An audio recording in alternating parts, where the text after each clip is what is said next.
مہرو اس کے لفظوں سے زیادہ اس کے آنکھوں میں اپنے لیے ناپسندیدگی ناگواری دیکھتے تکلیف کا شکار ہوئی۔ وہ ششدر سی اسے سن رہی تھی۔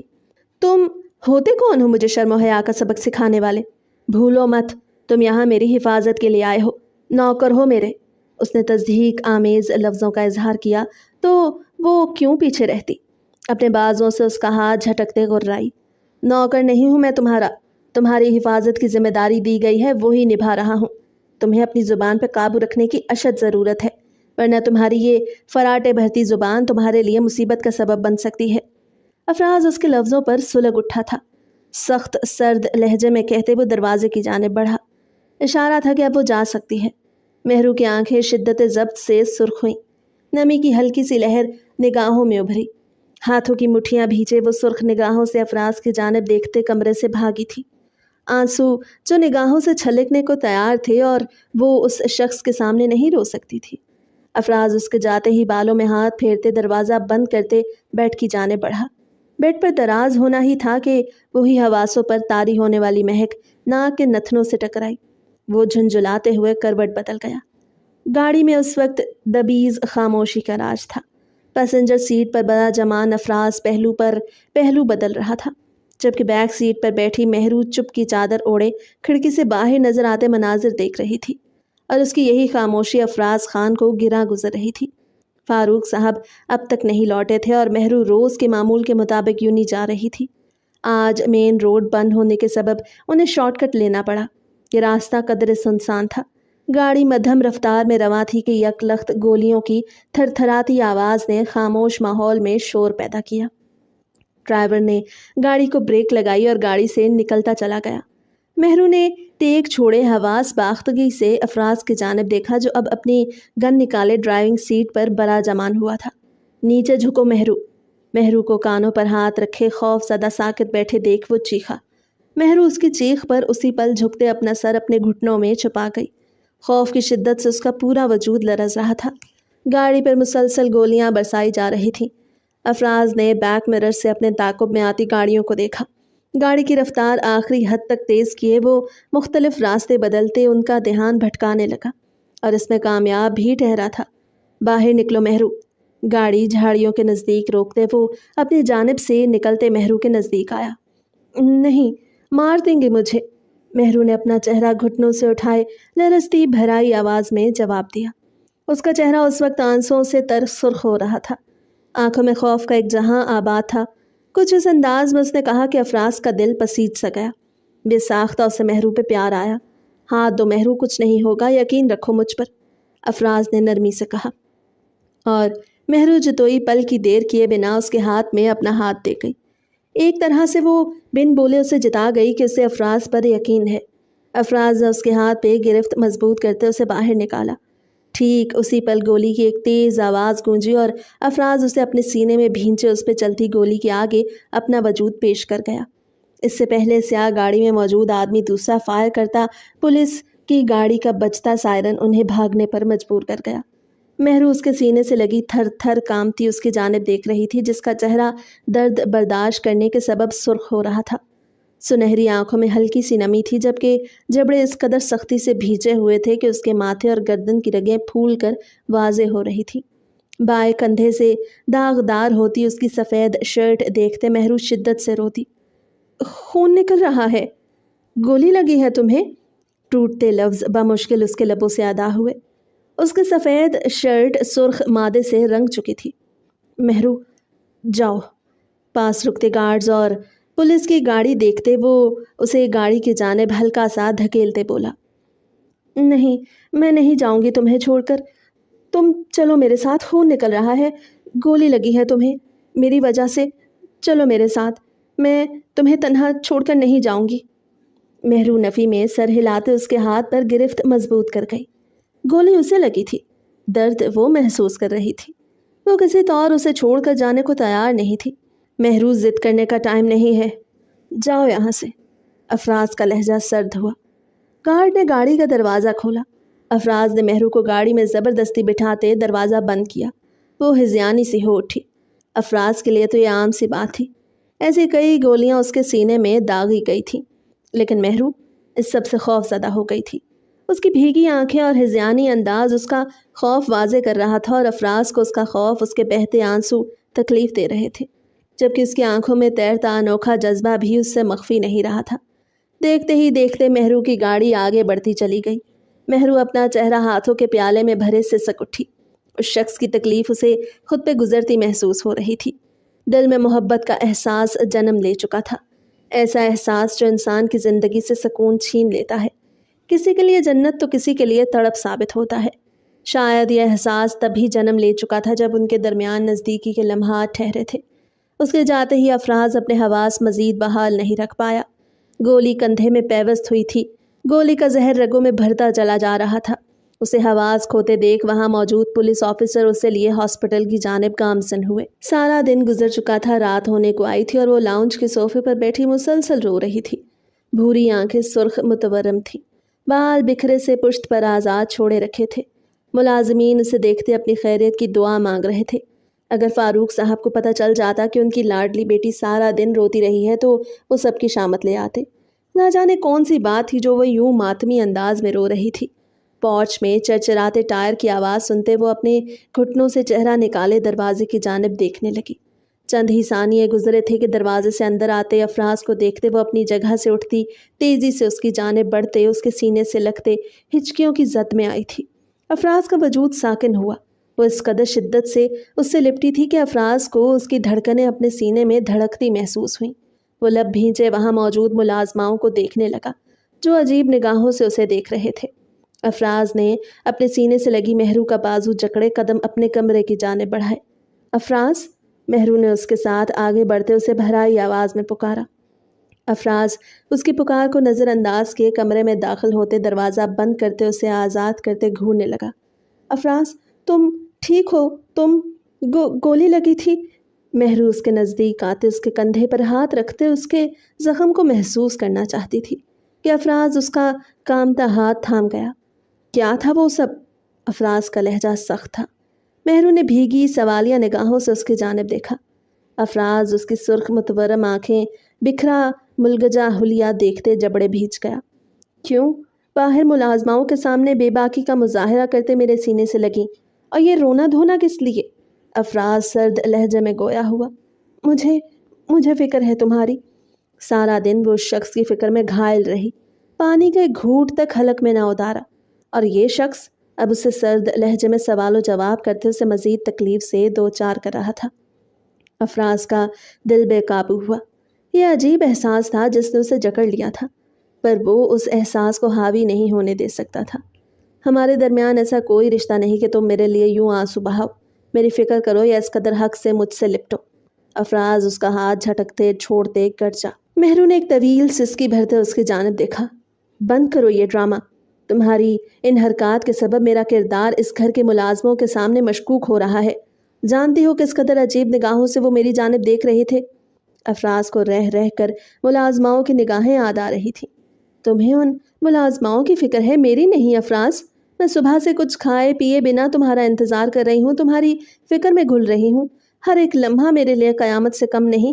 یہ سوچ مجھے کھائے جا رہی تھی کہ میری وجہ سے تمہیں گولی لگی، میری وجہ سے تم تکلیف میں ہو اور تمہیں ملازماؤں کی فکر ہو رہی ہے۔ وہ اس کی بے حسی پر چیخ اٹھی۔ میں نے کہا تھا کہ میری فکر میں ہلکان ہو۔ میں نے کہا تھا کہ رو نہ کرتی فکر، نہ روتی تم۔ مجھے تمہاری فکر کی کوئی ضرورت نہیں، نہ ہمارے درمیان ایسا کوئی رشتہ ہے۔ افراز بھی دو بدو چیخا۔ مہرو تلخی سے مسکرا دی۔ اس شخص کا ہر لفظ اسے زخموں سے چور کر رہا تھا۔ تم نے نہیں کہا، میں اپنے دل کے آگے مجبور ہو گئی۔ میرا دل جو اب میرا نہیں رہا، یہ کب تمہارا ہوا مجھے پتہ ہی نہیں چلا۔ مہرو روتے ہوئے اپنی محبت کا اعتراف کر گئی۔ افراز اسی پل سے دامن بچانا چاہتا تھا، وہ اس وقت سے ڈر رہا تھا۔ تو روکو اپنے دل کو، قابو میں رکھو۔ جس راہ پہ گامزن ہو اس کی کوئی منزل نہیں۔ افراز کا لہجہ دھیما تھا لیکن سرد۔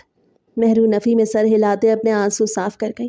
بس میں نہیں، واپسی کے تمام دروازے بند کر دیے ہیں۔ ایک سسکی بھرتے بے بسی سے جواب دیا۔ خاردار راستہ ہے، سوائے زخموں کے کچھ نہیں ملے گا۔ افراز کو اس کے آنسو ناگوار گزر رہے تھے۔ وہ اس وقت دماغی خلش میں مبتلا ہوا تھا۔ تمہاری محبت بھی نہیں ملے گی؟ کیا بے بسی تھی آواز میں شامل کہ سننے والے کا دل کٹ کے رہ جا۔ نہیں، بے حسی کا مظاہرہ کرتے اس کی محبت کی نفی کی گئی۔ کیوں؟ کیا میں اچھی نہیں، میں پیاری نہیں افراز؟ مہرو اس کے نزدیک آتے کرب سے بولی۔ افراز نے نگاہیں اٹھائے اس کے جانب دیکھا۔ بھوری ہرنی کی مانند گہری آنکھیں، چھوٹی سی ناک، گلابی بھرے بھرے لب اور سرخی مائل پھولے پھولے عارض۔ وہ نظر لگ جانے کی حد تک حسین تھی۔ افراز اس سے نگاہیں پھیر گیا۔ تم میری پسند پہ پورا نہیں اترتی، نہ تم میں شرم و حیا ہے نہ احساس۔ ایک ایسی لڑکی جو اپنے منہ سے اپنی محبت کا اظہار کرے، جسے پہننے اوڑھنے کی تمیز نہ ہو، جو منہ اٹھائے رات کے کسی بھی پہر ہر خوف بھلائے کسی غیر محرم کے کمرے تک چلی آئے، ایسی لڑکی کی میری نظر میں کوئی اہمیت نہیں، کوئی وقت نہیں۔ مہربانی کرو اگر تم مجھ سے دوری بنائے رکھو اور اپنے دل و جذبات پہ قابو۔ میں یہاں اپنی ذمہ داری نبھانے آیا ہوں، کسی بگڑی امیر ذاتی کی محبت بننے نہیں۔ تیز دھار آلے کی مانند اس کا لہجہ، اس کے لفظ مہرو کے وجود کو ٹکڑوں میں کاٹ گئے۔ وہ ششدر سی اس کے جانب دیکھ رہی تھی، جو بلا واسطہ طور پر اس کے کردار کی دھجیاں اڑا گیا تھا۔ صاف صاف کہو نا، بد کردار کہنا چاہتے ہو؟ مہرو اذیت بھرے لہجے میں گویا ہوئی۔ جو سمجھنا ہے سمجھو۔ اس نے اس کی بات رد نہ کی۔ مہرو کو شدت سے اپنے خسارے کا احساس ہوا۔ وہ غلط انسان پر جذبات لٹا بیٹھی تھی۔ افراز نے آنکھوں میں ناگواری اور ناپسندیدگی لیے اس کے جانب دیکھا، جس کی آنکھیں اور عارض پر در گرتے آنسو اس کے اندر کی ٹوٹ پھوٹ کا پتہ دے رہے تھے۔ میری زندگی کی سب سے بڑی غلطی ہے کہ میں نے تم سے محبت کی افراز، اور اس غلطی پر میں تا عمر پچھتاؤں گی۔ اپنے آنسو بے دردی سے صاف کرتے سپاٹ لہجے میں کہتے وہ دروازے کی جانب بڑھی۔ میری زندگی کی بھی سب سے بڑی غلطی ہے جو میں یہاں تمہاری حفاظت کے لیے آیا، اور میں پچھتا رہا ہوں۔ وہ سنگ دل ثابت ہوا۔ اس کے لفظوں نے مہرو کی اذیت میں اضافہ ہی اضافہ کیا۔ مہرو دروازہ کھولے وہاں سے فرار ہوئی۔ افراز نے آنکھیں مینچتے خود پہ قابو کیا۔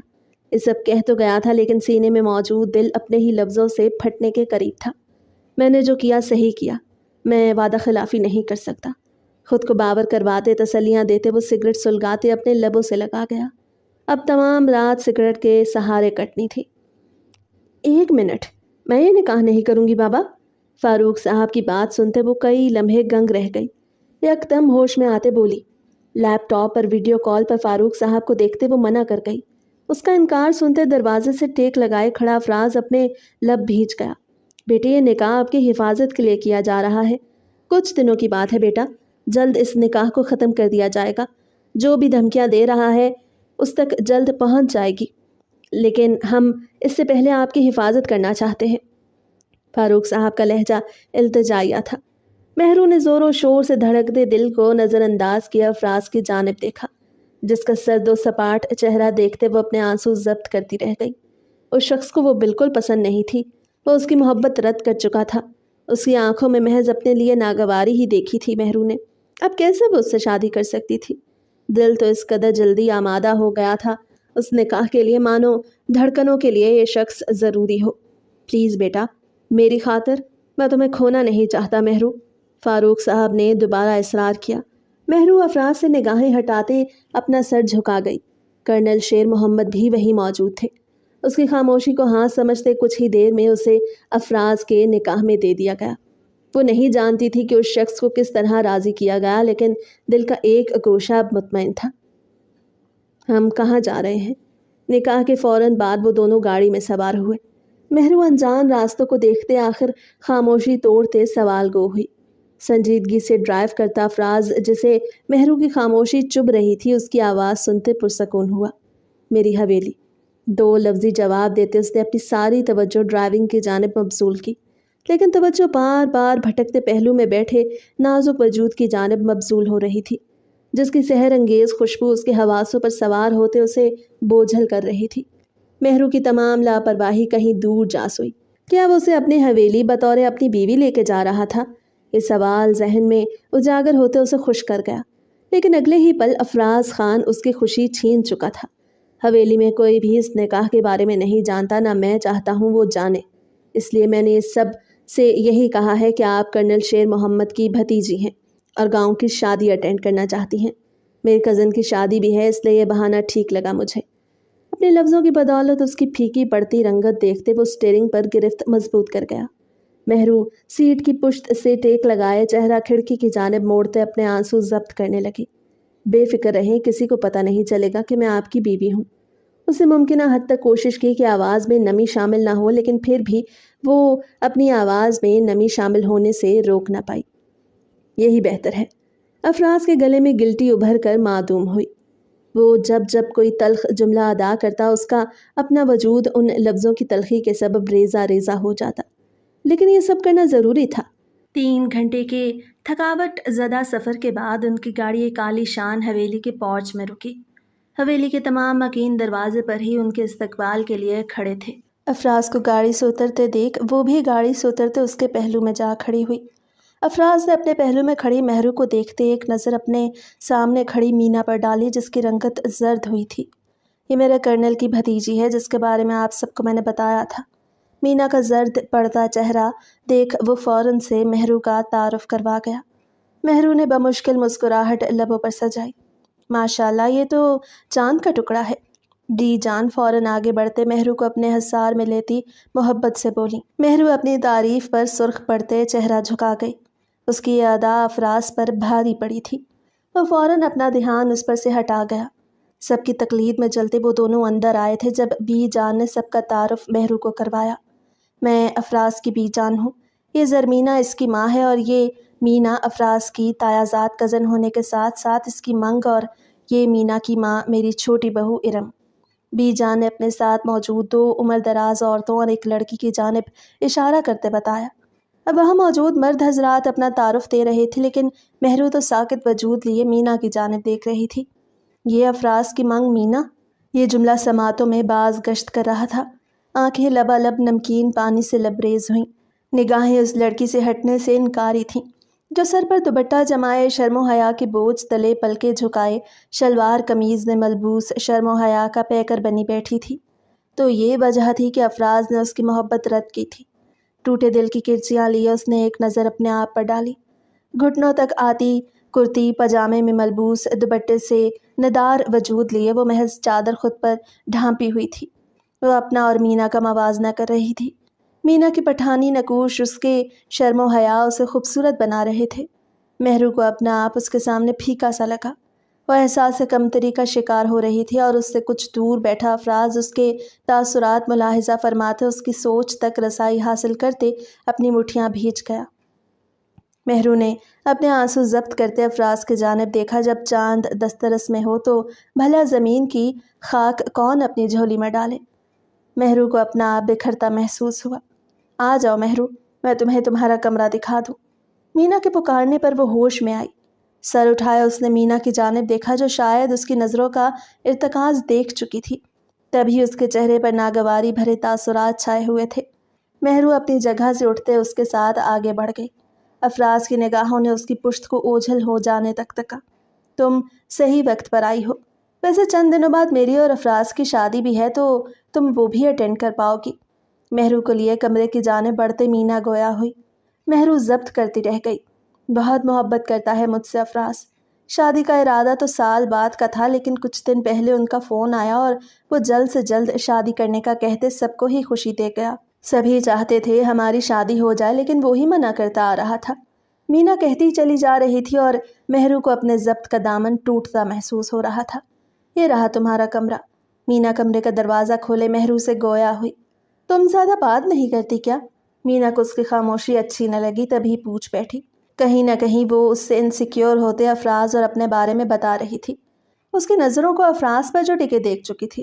مہرو کے دل میں آیا، کہہ دے تم نے کچھ کہنے کے قابل کہاں چھوڑا ہے، لیکن جب بولی تو محض اتنا، نہیں ایسی بات نہیں، تھک گئی ہوں شاید اس لیے۔ مہرو کے کہنے پر مینا نے اسپات میں سر ہلایا۔ چلو تم آرام کرو، شام میں ملتے ہیں۔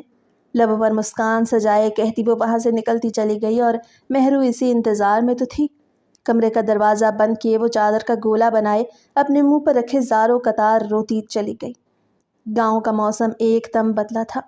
طوفانی ہواؤں کا سلسلہ شروع ہوا، اور پھر کڑکتی بجلیوں کے ساتھ زوردار بارش ہوتے ماحول کو خوف زدہ بنا گئی۔ حویلی کی تمام لائٹس بند تھیں۔ کچھ پل پہلے مینا اس کے کمرے میں موم بتیاں جلا کے جا چکی تھی۔ مینا نے کمرے میں رکنا چاہا، لیکن مہرو اسے منع کر چکی تھی۔ وہ اپنی وجہ سے اسے پریشان نہیں کرنا چاہتی تھی، نہ ہی اس میں اس قدر ضبط تھا کہ وہ اپنی سوتن کے ساتھ ایک کمرے میں رہتی۔ لیکن اب بجلی کی آوازیں اسے خوف زدہ کر رہی تھی۔ وہ تکیہ سینے میں بھیجے آیت الکرسی کا ورد کر رہی تھی۔ افراز ابھی حویلی لوٹا تھا۔ گھر کے مردوں کے ساتھ وہ ڈیرے پر چلا گیا اور اب اس کی واپسی ہوئی تھی۔ یہ کہنا بہتر تھا، اسے اس نازک وجود کی فکر کھینچ لائی تھی۔ اپنے بھیگے بالوں میں ہاتھ پھیرتے اضطراب میں ڈوبا، اس کے قدموں کا رخ گیسٹ روم کی جانب تھا جہاں وہ ٹھہری تھی۔ کمرے کا دروازہ کھولتے افراز نے قدم اندر رکھا۔ بیڈ پر بیٹھی مہرو اس سے قبل اندھیرے میں اسے دیکھ پاتی وہ چیخی۔ افراز تیزی سے اس کے جانے بڑھتے اس کے لبوں پہ ہاتھ رکھ گیا۔ اس افتاد پر دونوں اپنا توازن نہ سنبھالے اور بیڈ پر گر پڑے۔ مہرو نے پھٹی پھٹی نگاہوں سے خود پر جھکے افراز کو دیکھا۔ وہ قریب آیا تو موم بتی کی مدھم روشنی میں اس کا چہرہ واضح ہوا۔ میں ہوں افراز، چیخنا مت مہرو، میں ہاتھ اٹھا رہا ہوں۔ افراز نے اسے تلقین کی۔ مہرو اس بات میں سر ہلا گئی۔ افراز نے ہاتھ اس کے لبوں سے ہٹاتے اس کے چہرے کی جانب دیکھا۔ آنکھیں سرخ متورم اس کے تا دیر رونے کا پتہ دے رہی تھی۔ کیوں رو رہی ہو تم؟ افراز اس کی بھوری آنکھوں میں دیکھتے بے تک سوال کر گیا۔ جانتا تھا کہ اس کے آنسوں کی وجہ کیا ہے۔ ایک سنگ دل سے دل لگایا ہے، رونا اب نصیب میں لکھا جا چکا ہے، بھیگی آواز میں جواب دیا۔ افراز لبوں کا کونا دان تلے دبا گیا۔ میں بابا سے بات کروں گی کہ وہ جلد از جلد واپس آ جائیں تاکہ یہ رشتہ ختم ہو جائے۔ آپ مینا سے محبت کرتے ہیں، آپ دونوں کی شادی ہونے والی ہے، میں آپ دونوں کی شادی میں رکاوٹ نہیں بن سکتی۔ افراز کو خاموش دیکھتے اس نے کہنا شروع کیا۔ افراز کی بھویں ریز ہوئیں۔ یہ بات اس کے اشتعال کو دعوت دے گئی۔ یہی وجہ تھی نا میری محبت رد کرنے کی؟ میں بے شرم بے حیا ہوں، آپ کی پسند پہ پورا نہیں اترتی، کیونکہ مینا آپ کی پسند ہے۔ وہ مزید خود پہ ضبط نہ کر پائی، روتے ہوئے ٹھہر ٹھہر کر بولی۔ مقابل اب بھی خاموش تھا۔ میں آپ کی محبت کے درمیان نہیں آؤں گی، جلد آپ کی زندگی سے چلی جاؤں گی۔ افراز کی خاموشی اسے زج کر رہی تھی۔ اس سے قبل وہ جنجلاہٹ میں مبتلا ہوتے کچھ کہتی افراز اس کے لبوں پر دسترس حاصل کرتے اس کے لفظوں کا دم گھونٹتے اس کی سانسیں شدت سے پینے لگا۔ مہرو کو سمجھ نہ آیا اس کے ساتھ ہوا کیا ہے۔ وہ آنکھیں پھاڑے اپنی سانسوں میں تنگی محسوس کرتے افراز کا کالر جکڑ گئی۔ اس شخص کا لمس جھلسا کر راکھ کر دینے والا تھا۔ وہ سانسوں کو آزادی نہ ملنے پر ماہی بے آب کی مانند تڑپ اٹھی۔ افراز نے اسے سانسوں کے لیے تڑپتے دیکھ اس کے لبوں کو آزادی بخشتے اس کے گہرے سانس بھرتے وجود کو گہری نگاہوں سے دیکھا۔ تمہاری سب سے بری عادت یہ ہے کہ تم فضول بولتی ہو۔ یہ فراٹے بھرتی کینچے کی مانند چلتی زبان ہر بار میرے ضبط کا امتحان لے جاتی ہے، اور اب مجھے تمہیں خاموش کروانے کا طریقہ معلوم ہو گیا ہے۔ اپنی شدت سے بھیگے اس کے سرخ لبوں پر انگوٹھا پھیرتے افراز مدھم گمبھیر لہجے میں گویا ہوا۔ آپ کیوں آئے میرے نزدیک؟ یہ شادی مجبوری کے تحت کی گئی ہے، آپ مجھے چھو نہیں سکتے۔ مہرو اس کی گہری نگاہوں سے خائف گہرے سانس بھرتے بے ربط جملے ادا کر گئی۔ کیوں نہیں چھو سکتا میں تمہیں؟ افراز نے تنی بھویں لیے پوچھا۔ کیونکہ آپ مجھ سے محبت نہیں کرتے، مینا سے کرتے ہیں، مہرو نے جھٹ سے جواب دیا۔ اور اگر میں کہوں میں مینا سے نہیں تم سے کرتا ہوں؟ فراز کا لہجہ مخمور ہوا۔ مہرو کی سراہی دار گردن پر جھکتے اپنے لبوں کا لمس چھوڑے ایک حیران کن بات کہہ گیا۔ مہرو کا دل خاموش ہوا۔ سماعتوں کا دھوکہ لگا تھا اسے یہ۔ تو میں نہیں مانوں گی۔ آپ خود اپنے منہ سے کہہ چکے ہیں آپ کو میں پسند تک نہیں، پھر محبت تو ناممکن سی بات ہے۔ آپ نے کہا تھا میں آپ کی پسند پہ پورا نہیں اترتی، مجھ میں شرم۔ اس کے الفاظ یاد کرتے وہ بھرائی آواز میں کہہ رہی تھی۔ جب افراز اس کی گردن سے چہرہ نکالتے اس کے روبرو آتے اس کے لبوں پر انگلی رکھ گیا۔ وہ سب جھوٹ تھا، ایک ایک لفظ جھوٹ تھا، اپنے جذباتوں سے بھاگ رہا تھا۔ وہ الفاظ کہتے جس قدر تکلیف تمہیں دی اس سے کئی گنا زیادہ میں نے محسوس کی۔ انکاری تھا اپنی محبت سے، لیکن آخر کب تک ضبط کا مظاہرہ کرتا؟ مزید انکار نہیں کر سکتا۔ میں تم سے محبت کرتا ہوں مہرو، تب سے جب اس رات تم میرے انتہائی نزدیک آئی تھی، جب تمہارے وجود کی خوشبو محسوس کی تھی، یا تب سے جب تمہیں اپنی فکر میں روتا دیکھا تھا۔ نہ جانے کون سا پل تھا جب مجھے تم سے محبت ہوئی، بس ہو گئی۔ بہت روکا خود کو، سختی، بے حسی، بے رخی، سنگ دلی، ہر لبادہ اوڑھ کے دیکھا، لیکن سب بیکار تھا مہرو۔ محبت سے لڑتے لڑتے میں محبت کے آگے گھٹنے ٹیک گیا۔ کس قدر خوبصورت الفاظ تھے یہ، کہ سماعتیں ان لفظوں کو بار بار سننے کی خواہاں تھیں۔ مہرو کے آنسو تھم گئے، دل تیز رفتاری سے دھڑکنے لگا۔ خون کی روانی میں بھی تیزی در آئی۔ سچ کہہ رہے ہیں؟ تصدیق چاہی۔ میری آنکھوں میں دیکھو، کیا کہتی ہیں؟ افراز نے اس کی آنکھوں میں اپنی سنہری آنکھیں گاڑی۔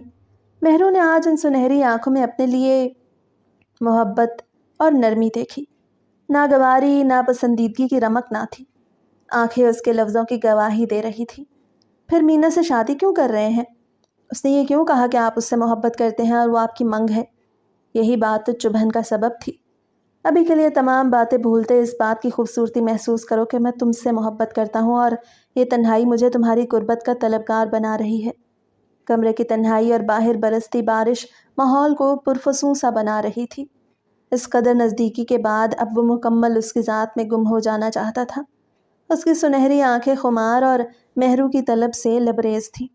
مہرو اپنی نظریں جھکا گئی، رنگت میں سرخیاں گھلی۔ اب نزدیکی کا احساس ہوا تو وجود سنسناہٹ میں ڈوبا۔ میں اسے خود سپردگی سمجھوں؟ افراز نے اس کی تھوڑی پر اپنے سلگتے لب رکھتے مخمور لہجے میں کہا۔ مہرو شرم سے چور ہوتے اپنی آنکھیں میچ گئی، جبکہ ہونٹوں پر شرمیلی مسکان نے احاطہ کیا۔ افراز نے اس کے لبوں پر جھکتے اس کی مسکراہٹ چرائی۔ مہرو اس کا لمس محسوس کرتے، اس کی گردن میں باہیں ڈالے، اس کے ہاتھوں کی بے باک جسارتوں کو محسوس کرتے خود میں سمٹ سی گئی۔ مہرو کی سانسوں سے اپنی تشنگی مٹاتے وہ اس کی گردن پر جھکتے اپنی محبت کی مہریں ثبت کرتا، اپنے اور اس کے درمیان تمام دوریوں کو مٹاتے، اس کی اور اپنی ذات ایک کرتے اس کی قربت میں اپنا سکون تلاشنے لگا۔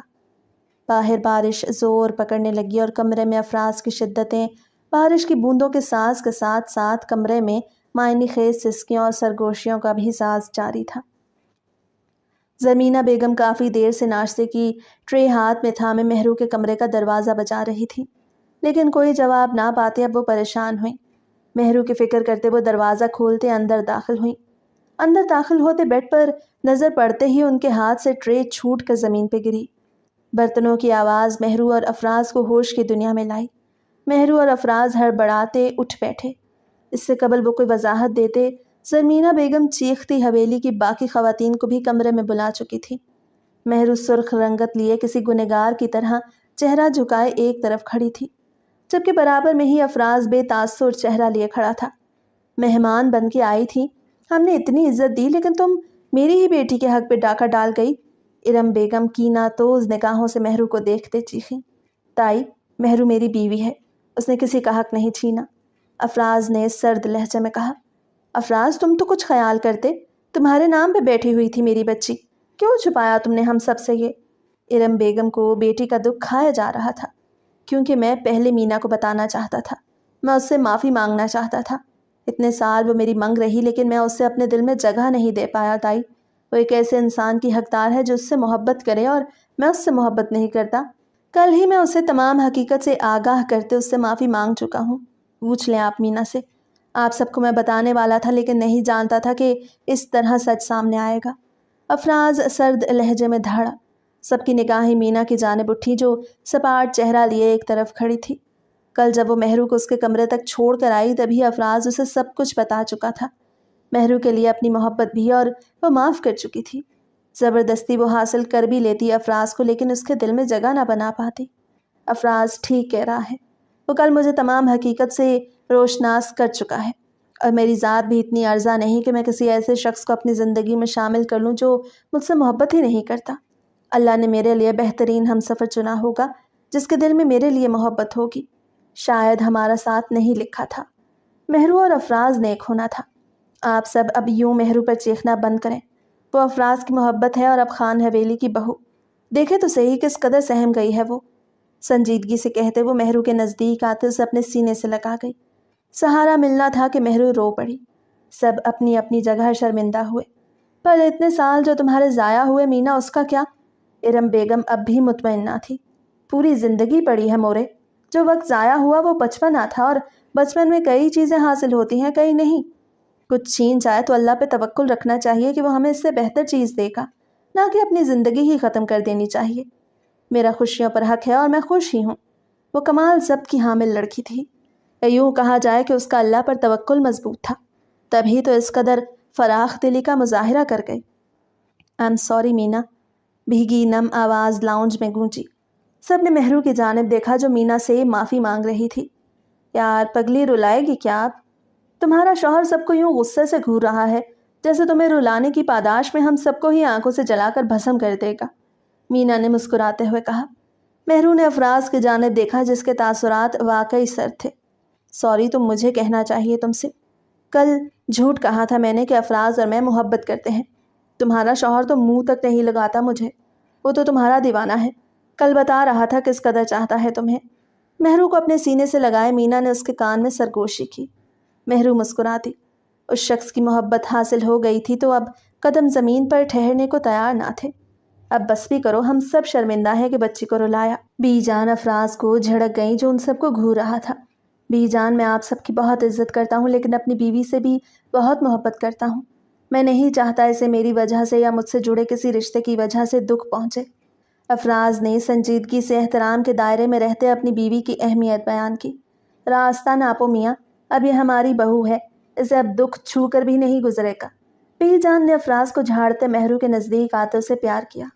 باری باری سب اسے پیار کرتے اپنے سخت رویے کی معافی مانگنے لگے اور وہ سب کے پیار کو محسوس کرتے اپنے آپ کو دنیا کی خوش نصیب لڑکی سمجھنے لگی جسے اس کے محرم کے ساتھ ساتھ اتنے سارے رشتوں کا بھی پیار ملا تھا۔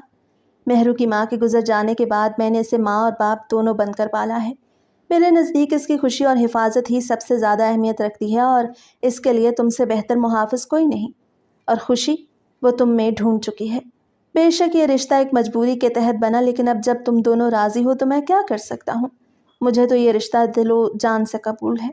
وہ دونوں اس وقت فاروق صاحب کے سامنے بیٹھے ان کی بات سن رہے تھے۔